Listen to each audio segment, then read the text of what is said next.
Alors, très souvent on me demande, Ricardo, j'ai envie de faire de la musique, c'est quoi le meilleur logiciel de musique pour moi? Ok, bon on va répondre à cette question.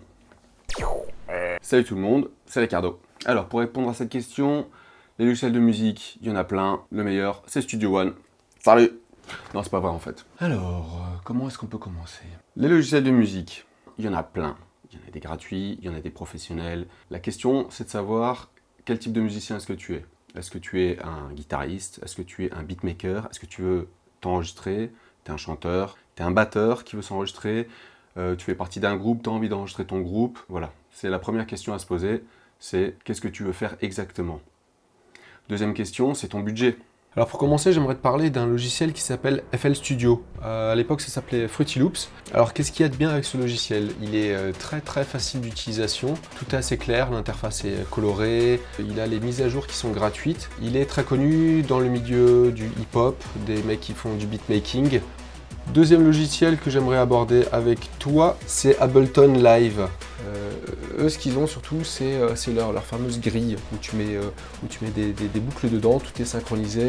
C'est un des logiciels qui utilise le moins de ressources ordinateur. Ils ont créé un contrôleur qui s'appelle Ableton Push. Tu peux absolument tout faire avec ce truc-là. C'est-à-dire que tu n'as même plus besoin d'utiliser ta souris, tu contrôles tout, tu crées tes patterns, tu enregistres tes morceaux. Voilà, si tu comptes faire de l'électro et faire du live très rapidement et emmener ton ordinateur sur scène, moi je te conseille en priorité ce logiciel Ableton Live. Alors Apple, il reste pas en retrait par rapport au logiciel audio numérique. Ils ont un truc qui s'appelle Logic Pro X.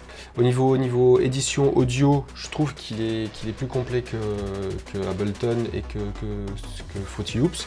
Voilà, ils ont toute une ergonomie qui fonctionne bien entre leurs différents appareils, que ce soit l'iPad, que ce soit le contrôleur dédié sur iPhone. Voilà, si tu as un Mac, cherche pas trop à comprendre, achète Logic Pro. Alors le prochain logiciel, ça s'appelle Reason Studio de Propellerheads. Donc Reason, c'est pas forcément le logiciel le plus ergonomique au niveau du séquenceur, je l'avoue. Par contre, c'est le logiciel qui pour moi est le meilleur en termes de qualité des instruments qui est fourni. Parce que cette boîte, ils ont leur propre standard qui s'appelle les racks extensions, qui diffèrent de ce qu'on connaît sur Mac et PC avec les VST et les audio units. Donc ça coûte combien? Ça coûte pareil que Ableton, quoi. C'est 80, 350 et 600, quoi. Next, je vais te parler de Reaper parce que tout le monde n'a pas 350 balles ou alors 80 balles pour une version d'essai. Et anciennement, c'est eux qui avaient à l'époque créé un petit logiciel qui s'appelait Winamp. La politique de Reaper, c'est de créer un logiciel qui coûte 60 balles. Alors les avantages de ce logiciel, c'est qu'il est super configurable. Il y a tout ce que tu peux trouver, enfin voilà, tu peux configurer ton interface comme tu le souhaites. Et ce truc-là, il vaut 60 balles. Voilà, par contre l'inconvénient c'est qu'il n'y a pas d'instrument. Il faut que tu télécharges tes instruments virtuels. D'ailleurs tu trouves chez Native Instruments, voilà, tu as beaucoup de choses que tu peux trouver et tu peux faire ta sauce directement sur Reaper, quoi. Et pour finir, Studio One.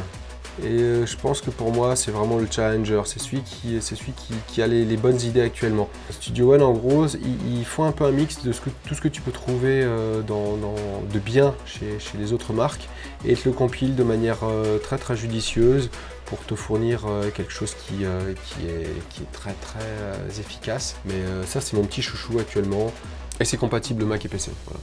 Alors, pour finir, voilà, je t'ai montré quelques logiciels que je connaissais. Et puis comme je t'ai dit, actuellement on est en 2020, il y a beaucoup de marques, donc il n'y a pas vraiment de bons ou de mauvais logiciels en 2020. Ce qui compte, c'est vraiment que tu te fasses ton idée dessus. N'hésite pas à télécharger les versions d'essai et les versions gratuites. T'essayes, tu vois l'ergonomie. Tu vois, si t'es un guitariste, tu vas t'orienter sur des trucs comme Reaper, comme Cubase. Si tu es un beatmaker, tu vas t'orienter plutôt sur du Fruity Loops ou bien sur Ableton Live. Si tu es un peu touche à tout comme moi, tu te réorientes sur Logic ou bien sur Studio One. Bon, Logic, c'est pour ceux qui ont des Mac. Ce qui compte, c'est que tu crées et puis que tu te bouges le cul, quoi.